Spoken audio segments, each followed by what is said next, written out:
Welcome to master mind of GK. एक बार फिर से आप लोग का स्वागत है मास्टर माइंड ऑफ जीके में। फ्रेंड्स, बिहार पुलिस फायरमैन का सिलेबस के अनुसार मैं अभी फिजिक्स का क्वेश्चन प्रोवाइड करा रहा हूं। तो उसमें जो आपका प्रकाश चैप्टर है फ्रेंड्स, जो टॉपिक दिया हुआ है प्रकाश, उससे एक वीडियो मैं आप लोग को अपलोड किया हूँ फ्रेंड्स, क्योंकि वो चैप्टर बहुत बड़ा है। तो ये दूसरा वीडियो है, ठीक है। इसमें भी टोटल आपको 50 महत्वपूर्ण सवाल देखने को मिलेंगे, जो एग्जाम के दृष्टिकोण से काफ़ी महत्वपूर्ण है। तो पूरा वीडियो जरूर देखिएगा। चैनल पर पहली बार विजिट कर रहा है तो चैनल को सब्सक्राइब कर बेल आइकन को जरूर दबाइएगा, ठीक है फ्रेंड्स। और ये सभी को मैं अपनी वेबसाइट पर डाल दे रहा हूँ फ्रेंड्स, वहाँ पर जाकर के प्रत्येक दिन प्रैक्टिस जरूर करिएगा, ठीक है। चलिए, तो आज का पहला सवाल गेस करते चलिएगा। आज का पहला सवाल है, यदि किसी दर्पण की फोकस लंबाई कितना +15 है तो यह कौन सा दर्पण होगा। तो जैसा कि आप लोग को पता होगा फ्रेंड्स कि जो उत्तल दर्पण का जो फोकस दूरी होती है, जो क्या होता है, धनात्मक होता है, और अवतल दर्पण का क्या होता है, ऋणात्मक होता है। तब यहाँ +15 कह रहा है फ्रेंड्स, तो निश्चित रूप से कौन सा दर्पण हो जाएगा, उत्तल दर्पण हो जाएगा। पहला का correct answer option number C हो जाएगा। चलिए, सवाल नंबर 2 को देखिए। सवाल नंबर 2 आपका है कि उत्तल दर्पण की फोकस लंबाई होती है, कितनी होती है। तो देखिए, उत्तल दर्पण की फोकस लंबाई होती है, अभी मैंने बताया था फ्रेंड्स कि धनात्मक होती है। तो देखिए, इस टाइप से भी क्वेश्चन पूछा जा सकता है। तो उत्तल दर्पण का क्या होता है, फोकस दूरी धनात्मक होता है, अवतल का ऋणात्मक होता है, ठीक है। चलिए, सवाल नंबर 3 को देखें। सवाल नंबर 3 आपका है कि दंत चिकित्सक अवतल दर्पण का उपयोग करते हैं क्योंकि इस पर निर्मित प्रतिबिंब होता है। दो सवाल बन रहा है फ्रेंड्स कि जो दंत चिकित्सक होते हैं या तो नाक कान के जो डॉक्टर होता है, तो किस दर्पण का प्रयोग करते हैं, तो अवतल दर्पण का प्रयोग करते हैं। तो क्यों करते हैं, इस तरह से अभी पूछा गया है सवाल। तो 3 का राइट आंसर क्यों करते हैं, क्योंकि आप उसको जो प्रतिबिंब बनता है फ्रेंड्स, वो आभासी और बड़ा होता है, यही कारण है ये यूज करते हैं। सवाल नंबर 4 को देखिए। सवाल नंबर 4 आपका है कि वाहनों की हेडलाइट में प्रयुक्त दर्पण कौन सा होता है। वाहन जो होता है फ्रेंड्स, उसका जो कार का होता है, जो हेडलाइट मेरा प्रयोग किया जाता है, वो आपका कौन सा दर्पण का प्रयोग किया जाता है। तो वाहनों के हेडलाइट में आपका अवतल दर्पण का प्रयोग किया जाता है। 4 नंबर सवाल का right answer option number C हो जाएगा, ठीक है। वाहनों की हेडलाइट में प्रयुक्त दर्पण कौन सा होता है, तो आपका अवतल दर्पण होता है। चलिए, सवाल नंबर 5 को देखिए। सवाल नंबर 5 आपका है कि एक अवतल दर्पण की वक्रता केंद्र पर एक वस्तु रखी गई है। एक अवतल दर्पण की वक्रता केंद्र पर एक वस्तु रखी गई है, इसका प्रतिबिंब कहाँ बनेगा। तो 5 नंबर सवाल का जो राइट आंसर होगा ऑप्शन नंबर डी होगा, ठीक है। कहाँ बनेगा, तो वक्रता केंद्र पर ही बनेगा, ठीक है। एक अवतल दर्पण की वक्रता केंद्र पर एक वस्तु रखी गई है, तो प्रतिबिंब कहाँ बनेगा, तो वक्रता केंद्र पर ही आपका बनेगा, ठीक है। चलिए, इस 5 नंबर सवाल का right answer option number D हो गया। सवाल नंबर 6 को देखिए। सवाल नंबर 6 आपका है फ्रेंड्स, यदि किसी अवतल दर्पण पर आपतन कोण 30 हो तो प्रावर्तन कोण का मान क्या होगा। तो फ्रेंड्स, आपका जो प्रावर्तन का नियम है, आप जानते हैं कि आपतन कोण बराबर क्या होता है, प्रावर्तन कोण के बराबर होता है। तो यदि किसी अवतल दर्पण का आपतन कोण 30 डिग्री है, तो प्रावर्तन कोण कितना हो जाएगा, बराबर होगा ना। तो 6 का right answer option number B हो जाएगा। सवाल नंबर 7 को देखिए। 7 नंबर है आपका कि यदि एक अवतल दर्पण की वक्रता त्रिज्या, अवतल दर्पण की वक्रता त्रिज्या 6.2 सेंटीमीटर है, तो इसकी फोकस लंबाई क्या होगी। तो सभी को पता है फ्रेंड कि जो वक्रता त्रिज्या होती है अवतल दर्पण की, वो आपका फोकस दूरी की क्या होती है, दुगनी होती है।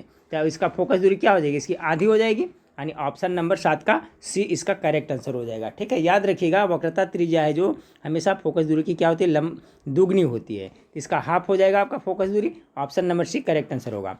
सवाल नंबर 8 को देखें। 8 नंबर सवाल है, वस्तु के प्रतिबिंब की ऊंचाई से वस्तु की ऊंचाई का अनुपात क्या कहलाता है। बहुत अच्छा सवाल है फ्रेंड्स कि वस्तु के प्रतिबिंब की ऊंचाई से वस्तु की ऊंचाई का अनुपात क्या कहलाता है। 8 का राइट आंसर रेखीय आवर्धन कहलाता है, बी होगा करेक्ट आंसर, ठीक है। सवाल नंबर 9 को देखें। सवाल नंबर 9 आपका है कि पेट अथवा शरीर के अन्य आंतरिक अंगों के अन्वेषण के लिए प्रयुक्त तकनीक एंडोस्कोपी आधारित है। देखिए, एंडोस्कोपी एक यंत्र है फ्रेंड्स, जिसके द्वारा आपका शरीर पेट के आंतरिक भाग की जांच की जाती है, ठीक है। तो ये कौन सा सिद्धांत पे काम करता है, कौन सा तकनीक पे आधारित है। तो 9 नंबर सवाल का है पूर्ण आंतरिक प्रावर्तन घटना पर आधारित है, ठीक है। पूर्ण आंतरिक परिवर्तन की घटना पर यह आधारित है एंडोस्कोपी। ऑप्शन नंबर सी 9 का करेक्ट आंसर हो जाएगा। यहाँ टाइपिंग मिस्टेक हुआ है। पूर्ण आंतरिक प्रावर्तन घटना पर आधारित है। सवाल नंबर 10 को देखिए। 10 नंबर सवाल आपका है, आकाश का रंग नीला दिखाई पड़ता है किसके कारण। तो आकाश का जो रंग नीला दिखाई पड़ता है फ्रेंड्स, किसके कारण फ्रेंड्स, तो इसका राइट आंसर हो जाएगा प्रकीर्णन के कारण है। जो आकाश का रंग है जो कैसा दिखाई देता है, नीला दिखाई देता है। 10 का correct answer option number B होगा। 11 नंबर सवाल आपका, इंद्रधनुष में किस रंग का विक्षेपण अधिक होता है? ये भी सवाल इंपॉर्टेंट है। तो किस रंग का विक्षेपण अधिक होता है? 11 का राइट आंसर बैगनी का विक्षेपण अधिक होता है। ऑप्शन नंबर 1 करेक्ट आंसर हो जाएगा। सवाल नंबर 12 को देखिए। 12 नंबर सवाल है, निम्नलिखित में से पेरिस्कोप बनाने में कौन सा एक प्रयुक्त होता है? यानी कौन सा दर्पण का प्रयोग किया जाता है? पेरिस्कोप। पेरिस्कोप फ्रेंड्स जैसे समुद्र के अंदर जो छिपी हुई वस्तु है उसको देखने के लिए, ठीक है, दूर दराज में जो छिपी हुई वस्तु उसको देखने के लिए उपयोग किया जाता है खास करके। तो 12 नंबर सवाल का right answer option number C होगा। याद रखिए पेरिस्कोप में समतल दर्पण का प्रयोग किया जाता है। 13 नंबर सवाल को देखिए। 13 नंबर सवाल आपका है, इनमें से क्या वायुमंडलीय अपवर्तन का परिणाम नहीं है? देखिए इस टाइप का क्वेश्चन आजकल पूछा जा रहा है, यानी अपवर्तन से कौन सी घटना नहीं घटती है? तो चलिए गेस करते चलिएगा, पढ़ देता हूँ। सूर्य का अपने वास्तविक उदय से पहले दिखाई देना, सूर्य का सूर्यास्त के समय लाल दिखाई देना, रातों में तारों का टिमटिमाना, सूर्य का आकाश में अपनी वास्तविक ऊंचाई से ज़्यादा ऊंचाई पर दिखाई देना। देखिए इसका जो राइट आंसर होगा ऑप्शन नंबर बी हो जाएगा। सूर्य का सूर्यास्त के समय लाल दिखाई देना, ये है जो आपका अपवर्तन के कारण नहीं होता, ये प्रकीर्णन के कारण होता है। ठीक है फ्रेंड्स, ये होता है प्रकाश के प्रकीर्णन के कारण इस तरह से होता है। बाकी सूर्य का अपने वास्तविक उदय से पहले दिखाई देना प्रकाश के अपवर्तन के कारण, रात में तारे टिमटिमाना अपवर्तन के कारण, और सूर्य का आकाश में अपनी वस्तु से ऊंचाई से ज़्यादा दिखाई देना अपवर्तन के कारण, पानी में जो मछली होती है वास्तविक गहराई से ऊपर दिखाई देता है अपवर्तन के कारण। ये सब याद रखेगा। तो इसका right answer option number B होगा। सूर्य का सूर्यास्त के समय लाल दिखाई देना प्रकीर्णन के कारण होता है। 14 नंबर सवाल आपका है फ्रेंड्स कि किसी माध्यम में प्रकाश की किरणें के झुकाव को क्या कहा जाता है? किसी माध्यम में जो प्रकाश की किरण झुकाव होता है उसको क्या कहते हैं? 14 का करेक्ट आंसर अपवर्तन कहा जाता है उसे। ठीक है, 14 का right answer option number A होगा। 15 नंबर सवाल को देखिए। हीरा का निरपेक्ष अपवर्तनांक कितना होता है? ये भी बहुत बार एग्जाम में पूछा जा चुका है। तो हीरा का जो निरपेक्ष अपवर्तनांक होता है फ्रेंड्स आपका 2.42 होता है। 15 नंबर सवाल का जो राइट आंसर हो जाएगा फ्रेंड्स ऑप्शन नंबर सी हो जाएगा। 14 नंबर सवाल का अभी तो हम लोग अपवर्तन आंसर देखे थे फ्रेंड्स, और 15 नंबर सवाल का जो राइट आंसर हो जाएगा ऑप्शन नंबर सी 2.42 होगा। ठीक है, 15 का correct answer option number C होगा, हीरा का निरपेक्ष अपवर्तनांक। 16 नंबर सवाल को देखिए। एक लेंस की शक्ति इसकी के व्युत्क्रमानुपाती होती है किसकी? 16 का राइट आंसर ऑप्शन है फोकस दूरी की। एक लेंस की शक्ति होती है जो इसकी फोकस दूरी के व्युत्क्रमानुपाती होती है। 16 का right answer option number A होगा। 17 नंबर सवाल को देखिए। 17 नंबर सवाल है, अवतल लेंस की नाभिकीय लंबाई होती है। अवतल लेंस की जो नाभिकीय लंबाई होती है जो क्या होती है? 17 नंबर सवाल का ऋणात्मक होता है। अभी हम देखें अवतल लेंस की क्या होता है नाभिकीय लंबाई, तो ऋणात्मक। ऑप्शन नंबर बी 17 का राइट आंसर होगा। 18 नंबर सवाल को देखिए। दूरदृष्टि दोष से पीड़ित व्यक्तियों के नेत्र में किसी वस्तु का प्रतिबिंब कहाँ पर बनता है? दूरदृष्टि दोष। ठीक है फ्रेंड्स, याद रखिएगा। तो जो जिसको दूरदृष्टि दोष होता है तो जो प्रतिबिंब बनता है फ्रेंड्स वो रेटिना के पीछे बनता है। ठीक है, याद रखिएगा। ऑप्शन नंबर सी इसका करेक्ट आंसर होगा। दूरदृष्टि से पीड़ित व्यक्ति के नेत्र में किसी वस्तु का प्रतिबिंब रेटिना के पीछे बनता है। 18 का right answer option number C होगा। 19 नंबर सवाल को देखें। 19 नंबर सवाल आपका है कि निम्न में से किस उपकरण में केवल उत्तल लेंस का प्रयोग होता है? तो 19 नंबर सवाल का right answer option number C microscope में फ्रेंड्स जो भी माइक्रोस्कोप है सभी में उत्तल लेंस का प्रयोग होता है। चलिए सवाल नंबर 20 को देखते हैं। 20 नंबर सवाल आपका है कि प्रयोगशाला में उपकरण बनाने के लिए उपयोग में लाया जाता है कौन सा कांच का उपयोग प्रयोगशाला में उपकरण बनाने के लिए लाया जाता है? तो 20 नंबर सवाल का करेक्ट आंसर होगा पायरेक्स कांच। प्रयोगशाला में पायरेक्स कांच, इस तरह से याद रखिए। प से प्रयोगशाला, प से पायरेक्स कांच। तो प्रयोगशाला में जो उपकरण बनता है वो पायरेक्स कांच का बनता है फ्रेंड्स, और क्रूक्स कांच का जो धूप का चश्मा बनता है, याद रखिएगा। सवाल नंबर 21 को देखिए।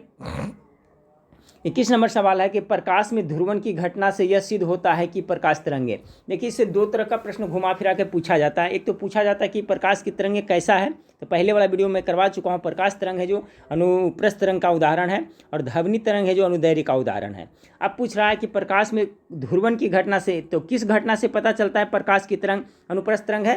ये ध्रुवण की घटना से ही पता चलता है। तो प्रकाश में ध्रुवण की घटना से यह सिद्ध होता है कि प्रकाश तरंगे अनुप्रस्थ तरंगे हैं। 21 नंबर सवाल हो गया। 22 नंबर सवाल को देखें कि प्रकाशीय गेज निम्नलिखित सिद्धांत पर कार्य करता है। ये भी इंपॉर्टेंट सवाल है फ्रेंड्स। 22 नंबर ये प्रकाशीय गेज है जो आपका प्रकाश के प्रवर्तन के सिद्धांत पर कार्य करता है। ऑप्शन नंबर ए इसका करेक्ट आंसर होगा। सवाल नंबर 23 को देखिए। सवाल नंबर 23 है, मछुआरों को तालाब के किनारे मछली को भाले से मारने की कोशिश में उसे क्या करना चाहिए? मान लीजिए कोई मछुआरा है और वो तालाब में मछली मारने या नदी में मछली मारने के लिए गया है, तो भाले से मछली को मारने के लिए उसे क्या करेगा? मछली के ऊपर ध्यान लगाएगा, मछली पर ध्यान लगाना चाहिए, या मछली के नीचे ध्यान लगाना चाहिए, या इनमें से कोई नहीं? तो गेस करिए, कॉमन सेंस की बात है फ्रेंड्स। इसका राइट आंसर होगा मछली के नीचे ध्यान लगाना चाहिए, ठीक है। क्योंकि फ्रेंड्स जो मछली होता है वास्तविक गहराई से थोड़ा ऊपर उठा हुआ प्रतीत होता है, ठीक है। तो मछली के जब नीचे ध्यान लगाएगा तभी उस पर जाकर के भाला लगेगा। और ये आप किससे कारण होता है? तो प्रकाश के अपवर्तन के कारण होता है। पहले बता चुका हूँ कि मछली जो अपनी वास्तविक गहराई से ऊपर दिखाई पड़ती है प्रकाश के अपवर्तन के कारण। तो कहाँ ध्यान लगाएगा? मछली के नीचे ध्यान लगाएगा। चलिए सवाल नंबर 24 को देखिए। सूक्ष्मदर्शी का आविष्कार किसने किया था? तो सूक्ष्मदर्शी है ना, तो इसका right answer option number C होगा, जॉर्ज स्टीफेंसन ने आपका सवाल नंबर 24 का जो right answer option number D होगा फ्रेंड्स, जेड जॉनसन ने किया था। जॉन स्टीफेंसन ने, जेड जॉनसन ने आपका सूक्ष्मदर्शी का आविष्कार किया था। तो सवाल नंबर 24 का जो करेक्ट आंसर होगा ऑप्शन नंबर डी। याद रखिए, जेड जॉनसन ने, मिस्टेक हो रहा था यहाँ पर फ्रेंड्स, जॉर्ज जेनसन ने सूक्ष्मदर्शी का आविष्कार किया है, ठीक है। चलिए सवाल नंबर 25 को देखिए। 25 नंबर सवाल आपका है, किसी वस्तु का प्रतिबिंब मनुष्य की आंख में कहाँ बनता है? तो हम लोग की आंख में प्रतिबिंब कहाँ बनता है? रेटिना पर बनता है, दृष्टिपटल पर बनता है ना। 25 का जो राइट आंसर हो जाएगा ऑप्शन नंबर डी हो जाएगा, रेटिना पर बनता है। सवाल नंबर 26 को देखिए। सवाल नंबर 26 है, रेटिना पर नेत्र द्वारा निर्मित प्रतिबिंब होता है। जो हम लोग के आंख में रेटिना प्रतिबिंब बनता है वो कैसा प्रतिबिंब बनता है? ये भी सवाल पूछा जाता है। तो देखिए, ये वास्तविक होता है और वास्तविक होता है और उल्टा होता है, और कितना होता है? उससे छोटा होता है, ठीक है, वस्तु से छोटा होता है। ऑप्शन नंबर इसका राइट आंसर वास्तविक रहेगा, उल्टा रहेगा और छोटा रहेगा। चलिए सवाल नंबर 27 को देखिए। सवाल नंबर 27 आपका, किसी व्यक्ति का पूरा प्रतिबिंब देखने के लिए एक समतल दर्पण की न्यूनतम ऊंचाई कितनी होती है? तो 27 नंबर सवाल का जो करेक्ट आंसर है ऑप्शन नंबर बी होगा, व्यक्ति की ऊंचाई से कम कितनी होनी चाहिए? तो आधी होनी चाहिए, ठीक है। किसी व्यक्ति का पूरा प्रतिबिंब देखने के लिए एक समतल दर्पण की न्यूनतम ऊंचाई कितनी होनी चाहिए? तो व्यक्ति की ऊंचाई से कम आधी होनी चाहिए, तभी उसमें पूरा देख सकता है। चलिए सवाल नंबर 28 को देखिए। 28 नंबर सवाल है कि एक वस्तु दो समानांतर समतल दर्पण के बीच रखी जाती है। कौन सा? दो समानांतर समतल दर्पण के बीच रखी जाए तो प्रतिबिंबनों की संख्या कितना होगी? तो इस तरह से इसका राइट आंसर क्या होगा फ्रेंड्स 28 का? तो अनंत हो जाएगा। जब एक वस्तु दो समानांतर समतल दर्पण के बीच रखा जाता है तो प्रतिबिंब कितना बनते हैं? अनंत बनता है। चलिए सवाल नंबर अनंत पर बनता है, अनंत बनता है, ठीक है फ्रेंड्स। चलिए सवाल नंबर 29 को देखें कि दो समतल दर्पण को 90 डिग्री के कोण पर रखा गया है और उनके मध्य मोमबत्ती जल रही है। एक क्वेश्चन देखिए, घुमा फिरा के पूछा जाता है, दो तरह से पूछा जाता है। तो दो समतल दर्पण 90 डिग्री के कोण पर रखा गया है और एक उनके मध्य यानी बीच में एक मोमबत्ती जल रही है, तो दर्पण में मोमबत्ती के कितने प्रतिबिंब बनेंगे? तो जब ये देखिए 90 डिग्री का रहेगा फ्रेंड्स तो 3 इसका राइट आंसर हो जाएगा। 29 नंबर सवाल का right answer option number B, 3 मोमबत्ती यानी 3 प्रतिबिंब बनेंगे। देखिए, यही सवाल को उलट करके पूछा जा रहा है फ्रेंड्स, वही सवाल सेम है कि जब समतल दर्पण की सहायता से किसी वस्तु के 3 प्रतिबिंब प्राप्त करने के लिए दर्पण के बीच कितना का कोण होना चाहिए? तभी हमने देखे ना कि जब 90 डिग्री के बीच रहेगा तो 3 प्रतिबिंब बनेगा। तो right answer option number C. तो इस सवाल को इस तरह से भी पूछा जा सकता है। 31 नंबर सवाल को देखिए। यदि एक व्यक्ति दो समतल दर्पण जो 60 डिग्री कोण पर आनत है, कितने पर? 60 डिग्री कोण आनत है के बीच खड़ा हो तो उसे कितने प्रतिबिंब है? अभी हमने देखा 90 डिग्री पर रहेगा तो 3 प्रतिबिंब बनेगा, लेकिन 60 डिग्री पर रहेगा तो 5 प्रतिबिंब बनेगा, याद रखिएगा। 31 का right answer option number C हो जाएगा। 32 नंबर सवाल को देखिए। 32 नंबर सवाल है, प्रकाश का रंग निर्धारित होता है। बहुत इंपॉर्टेंट सवाल है फ्रेंड्स, किसके निर्धारित होता है? 32 का राइट आंसर तरंग दैर्ध्य से, यानी प्रकाश का जो रंग निर्धारित होता है किससे होता है फ्रेंड्स? तो आपका तरंग दैर्ध्य से निर्धारित होता है। ऑप्शन नंबर 20 का करेक्ट आंसर होगा। सवाल नंबर 33 को देखिए कि एक उत्तल लेंस को जब पानी में डुबाया जाता है तो उसकी क्षमता क्या होती है? गेस करें, घट जाती है, बढ़ जाती है, अपरिवर्तित रहती है, या इनमें से कोई नहीं? तो 33 नंबर सवाल है जो इसका राइट आंसर हो जाएगा फ्रेंड्स, घट जाती है। एक उत्तल लेंस को जब पानी में डुबाया जाता है तो उसकी जो क्षमता है वो क्या है? घट जाती है। 33 का right answer option number A हो जाएगा। 34 नंबर सवाल को देखिए। 34 नंबर सवाल आपका है कि प्रिज्म में प्रकाश के विभिन्न रंगों का विभाजन क्या कहलाता है? देखिए, एक प्रिज्म में प्रकाश का जो विभिन्न रंगों में विभाजित हो जाता है वो क्या कहलाता है? तो 34 का प्रकाश का वर्ण विक्षेपण कहा जाता है। याद रखिएगा, क्या कहा जाता है? प्रकाश का वर्ण विक्षेपण, यानी ऑप्शन नंबर डी इसका करेक्ट आंसर हो जाएगा। सवाल नंबर 35 को देखिए। श्वेत प्रकाश जब प्रिज्म से होकर गुजरता है तो जो वर्ण सबसे अधिक विचलित होता है वह कौन सा है? कौन सा रंग है जो सबसे अधिक विचलित होता है? गेस करिए 35 नंबर सवाल का। लाल, बैगनी, पीला या आसमानी। तो करेक्ट आंसर क्या होगा? ऑप्शन नंबर बी, बैगनी सबसे अधिक विचलित होता है। सवाल नंबर 36 को देखिए। 36 नंबर सवाल आपका है, प्रकाश का निम्न में से कौन सा रंग प्रिज्म में होकर सबसे कम अपसारित होता है? सबसे कम अपसारित कौन होगा? सबसे ज़्यादा तो आपका बैगनी विचलित होता था, तो ये कौन सबसे कम होगा? लाल, हरा, बैगनी या पीला? राइट आंसर होगा 36 का ऑप्शन नंबर ए, यानी लाल है जो सबसे कम अपसारित होता है। सवाल नंबर 37 को देखिए।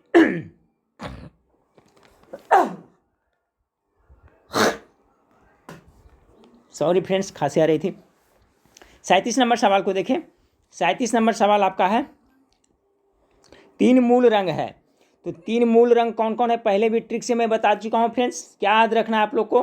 पहले गेस करें इसका राइट आंसर क्या होगा आप लोग, उसके बाद नहीं, हमेशा याद रखने के लिए 3 मूल रंग यानी प्राथमिक रंग जिसे कहते हैं। देखिए क्वेश्चन 2-3 तरह से पूछा था, 3 मूल रंग कौन है या तो प्राथमिक रंग कौन है, इस तरह से पूछा जाता है। तो नहला याद रखना है फ्रेंड्स, न से नीला, ह से हरा और ल से लाल। तो देखिए नीला, हरा, लाल किस में है? नीला, लाल, हरा इसका है, यानी ऑप्शन नंबर सी इसका राइट आंसर। यही 3 है जो आपका प्राथमिक रंग है, इन्हीं तीनों रंग को मिला करके अब बाकी सब रंगों का निर्माण किया जाता है। तो प्राथमिक रंग कौन है या मूल रंग कौन है? तो नीला, लाल, हरा। या अगर कंफ्यूजन होता है फ्रेंड्स तो कहीं एग्जाम में अगर पूछ दिया जाता है तो नहला लिख लीजिएगा, अब इससे निकाल लेगा नीला, हरा और लाल। ठीक है, 37 नंबर सवाल। अब देखिए 38 नंबर सवाल फ्रेंड्स, चलिए इसमें से देखिए निम्न में से कौन सा प्राथमिक रंग नहीं है? अगर कन्फ्यूजन हो रहा है तो देखिए हम नहला लिख लिए। अब प्राथमिक रंग नहीं है, ये तीनों है जो प्राथमिक रंग है, नीला, हरा, लाल। तो नीला, हरा, हरा और नीला और लाल, ये तो हो गया प्राथमिक रंग। तो प्राथमिक रंग कौन नहीं है? तो पीला आंसर हो जाएगा, समझ गए? तो इस तरह से right answer option number B हो जाएगा। सवाल नंबर 39 को देखिए फ्रेंड्स, कि श्वेत प्रकाश का अपने विभिन्न रंगों में अलग होने की क्रिया को कहते हैं। देखिए यही क्वेश्चन को घुमा फिरा के आपको पूछा जा रहा है, प्रिज्म से पूछा जा रहा है, कभी ऐसे पूछा जा रहा है। तो चलिए क्या होगा इसका राइट आंसर? जब श्वेत प्रकाश अपने विभिन्न रंगों में श्वेत प्रकाश का अपने विभिन्न रंगों में अलग होने की क्रिया क्या कहते हैं? प्रकीर्णन कहेंगे, परिक्षेपण कहेंगे, विवर्तन कहेंगे या वर्ण विक्षेपण कहेंगे? 39 नंबर सवाल का जो राइट आंसर होगा ऑप्शन नंबर क्या हो जाएगा? डी हो जाएगा। ठीक है, यानी वर्ण विक्षेपण कहेंगे। चलिए सवाल नंबर 40 को देखते हैं। 40 नंबर सवाल है, लाल कांच को अधिक ताप पर गर्म करने पर वह दिखाई देगा। जो लाल कांच है उसको अधिक टेम्परेचर पर गर्म करेगा तो कैसा दिखाई देगा? 40 का गेस करें, लाल, हरा, नीला, पीला। तो 40 का जो करेक्ट आंसर हो जाएगा ऑप्शन नंबर बी, हरा दिखाई देगा। 41 नंबर सवाल को देखिए, फोटोग्राफी में मुख्य रंग कौन कौन से होते हैं? तो ध्यान से याद रखिए फ्रेंड्स, जो फोटोग्राफी होता है उसमें आपका प्राथमिक रंग का प्रयोग किया जाता है, यानी कि नहला, नीला, हरा और लाल रंग का प्रयोग किया जाता है। 41 का जो करेक्ट आंसर होगा ऑप्शन नंबर सी हो जाएगा, लाल, नीला, हरा। इसी को हम मूल रंग या प्राथमिक रंग भी कहते हैं। 42 नंबर सवाल को देखें, फोटोग्राफी कैमरे का कौन सा भाग आँख की रेटिना की तरह कार्य करता है?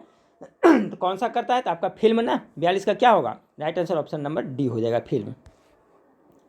याद रखिए ये प्रश्न भी बहुत बार रिपीट हुआ है फ्रेंड्स, कि फोटोग्राफी कैमरे का कौन सा भाग आँख के रेटिना की तरह कार्य करता है? जो हम लोग का आँख का रेटिना कार्य करता है उसी तरह से फोटोग्राफी कैमरे में कौन काम करता है? तो जो उसका फिल्म होता है ना, उसी तरह से कार्य करता है।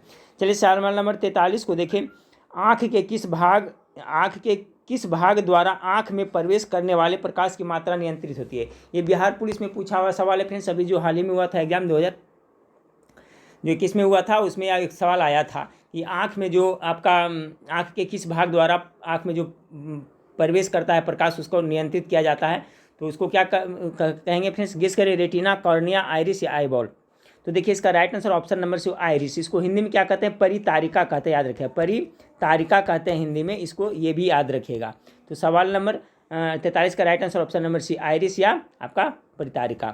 चलिए 44 नंबर सवाल को देखिए, मानव की सामान्य स्वस्थ आँख के लिए स्पष्ट दृष्टि की न्यूनतम दूरी मापी जाती है। 2 तरह से क्वेश्चन पूछा जाता है, एक तो इस तरह से हो गया, दूसरा देखने की स्पष्ट न्यूनतम दूरी कितना सेंटीमीटर होता है? तो पता होगा आप लोग का, गेस करें। Right answer option number D, 25 centimetre है जो देखने की स्पष्ट न्यूनतम दूरी है। तो option number D correct answer होगा। 45 नंबर सवाल देखिए फ्रेंड्स आपका, यदि कोई व्यक्ति दूर की वस्तुओं को स्पष्ट नहीं देख सकता है तो उसकी दृष्टि में कौन सा दोष होगा? इसका कन्फ्यूजन आप लोग दूर रखिएगा फ्रेंड्स, दूर दृष्टि और निकट दृष्टि दोष का। ठीक है, इससे एक सवाल पूछा जाता है। अब देखिए इस क्वेश्चन को मॉडरेट करता है, घुमा करके पूछा जाता है। कह रहा है यदि कोई व्यक्ति दूर की वस्तु को स्पष्ट नहीं देख सकता है, दूर की वस्तु को स्पष्ट नहीं देख सकता है तो उसकी दृष्टि में कौन सा दोष होगा? तो 45 का राइट आंसर क्या होगा? ऑप्शन नंबर बी निकट दृष्टि दोष होगा। देखिए फ्रेंड्स, जब दूर दृष्टि दोष होता है तो दूर की वस्तु ही दिखाई देता है, ठीक है, जौन सा दोष होता है वही वस्तु दिखाई देता है। और जैसे इसमें कह रहा है कि कोई व्यक्ति को दूर दृष्टि की वस्तुएं स्पष्ट नहीं देख सकता है तो ठीक है, तो उसकी दृष्टि में कौन सा दोष होगा, तो आपका निकट दृष्टि दोष होगा। तो ध्यान रखिएगा, निकट दृष्टि जब दोष होता है तो निकट की वस्तु साफ साफ देखेगा, दूर की वस्तु नहीं देखेगा। तो यही पूछ रहा है कि दूर की वस्तु स्पष्ट नहीं देखेगा, तो निकट दृष्टि दोष है। और जब निकट दृष्टि दोष रहेगा तो निकट की वस्तु वो साफ देखेगा लेकिन दूर का वस्तु वो नहीं देखेगा। अब देखिए, निकट दृष्टि दोष को दूर करने के लिए अवतल लेंस का प्रयोग किया जाता है और दूर दृष्टि को दोष को दूर करने के लिए आपका उत्तल लेंस का प्रयोग किया जाता है। 46 नंबर सवाल को देखें। दूर दृष्टि दोष से पीड़ित व्यक्ति को, अभी मैंने बताया फ्रेंड्स क्या होता है तो जब दूर दृष्टि दोष से जो व्यक्ति पीड़ित है उसको क्या होगा कि निकट की वस्तु नहीं दिखाई देगी। और दूर दृष्टि दोष है, दूर की वस्तु दिखाई देगी लेकिन निकट की वस्तु उसको दिखाई नहीं देगी, अपोजिट होता है। और दूर दृष्टि को दूर करने के लिए उत्तल लेंस का प्रयोग किया जाता है। 47 नंबर सवाल को देखें। 47 नंबर सवाल है, जरा दृष्टि दोष के उपचार के लिए प्रयुक्त होता है ये भी अच्छा सवाल है फ्रेंड्स। तो जरा दृष्टि दोष को उपचार के लिए प्रयुक्त कौन सा होता है, तो बायोफोकल लेंस का प्रयोग किया जाता है। 47 का right answer option number D हो जाएगा। 48 नंबर सवाल को देखिए, मायोपिया से क्या तात्पर्य है। मायोपिया और हाइपरमेट्रोपिया दोनों याद रखिएगा फ्रेंड्स, ठीक है। मायोपिया नहीं मोरपिया, तो मोरपिया कहाँ रहेंगे, निकट में रहेंगे ना, इसका ट्रिक से याद रखें, ठीक है। मोरपिया यानी मायोपिया को हम क्या कहते हैं, मोरपिया, तो मोरपिया कहाँ रहेंगे, निकट में। अर्थात कहने का मतलब है फ्रेंड्स कि मोरपिया निकट में रहेंगे। जब भी मायोपिया रहे तो इसको मोरपिया लीजिएगा, और मोरपिया में रहेगा तो निकट में रहेंगे ना, तो निकट दृष्टि दोष है। यानी मायोपिया को निकट दृष्टि दोष कहा जाता है। सवाल इससे घुमा फिरा कर पूछा जा सकता है कि मायोपिया दोष से को दूर करने के लिए कौन सा लेंस का प्रयोग किया जाएगा। तो मायोपिया मतलब क्या, निकट दृष्टि दोष, तो निकट दृष्टि दोष के लिए कौन सा हो जाएगा, आपका अवतल लेंस हो जाएगा। तो इस तरह से याद रखें। नोट में देखिए, जब मायोपिया मतलब हो गया निकट दृष्टि दोष, तो हाइपरमेट्रोपिया का अर्थ क्या होता है, दूर दृष्टि दोष। तो दोनों का अंग्रेजी भी याद रखें। 49 नंबर सवाल, दूरबीन का आविष्कार किसने किया था। सिंपल सा सवाल है फ्रेंड्स, चलिए गेस करिए। Galileo, Graham Bell, Thomas Alva Edison या गुटेनबर्ग। राइट आंसर हो जाएगा ऑप्शन नंबर ए। इस वीडियो का लास्ट सवाल को देखते हैं फ्रेंड्स, आपका कि अवतल लेंस किस प्रकार का प्रतिबिंब बनाते हैं। अवतल लेंस कैसा प्रतिबिंब बनाते हैं, तो सभी को पता होगा, आभासी बनाते हैं ना, तो ऑप्शन नंबर 20 का राइट आंसर होगा। और ये सभी को मैं अपने वेबसाइट पे भी डाल दूंगा फ्रेंड्स, ठीक है। और इसमें से जो आपका प्रकाश बड़ा चैप्टर था तो इससे 100 प्रश्न तो आपका हो चुका है फ्रेंड्स। 50 प्रश्न इससे और बनेंगे, उसमें कुछ न्यूमेरिकल भी शामिल मैं कर दूंगा, तो नेक्स्ट वीडियो में 50 प्रश्न वो देखेंगे। और बाकी फ्रेंड्स ये सभी को मैं अपना वेबसाइट पे डाल रहा हूँ, तो जो नहीं जानते हैं लिंक फ्रेंड्स वहाँ पर जाए, गूगल में जा करके क्या करना है, जेको को जीके मास्टरमाइंड खाली लिखना है, गूगल में आ जाएगा। वहाँ पर जाके जितना भी आपका लाइव क्लास का टेस्ट चला है सभी का प्रश्न वहाँ पर मिल जाएगा, और बहुत सारा प्रैक्टिस सेट, हिंदी का प्रैक्टिस सेट, सभी तरह का प्रैक्टिस सेट मिलेगा, तो वहाँ पर आप लोग जा करके जरूर करिए। और ये भी फ्रेंड्स आपको शाम तक दोनों पोस्ट जो अभी हाल ही में आप इस पर अपलोड किया हूँ इसका भी आपका वेबसाइट पर मिल जाएगा, ठीक है। तो नेक्स्ट वीडियो में फिर मिलता है, देखने के लिए थैंक यू, धन्यवाद।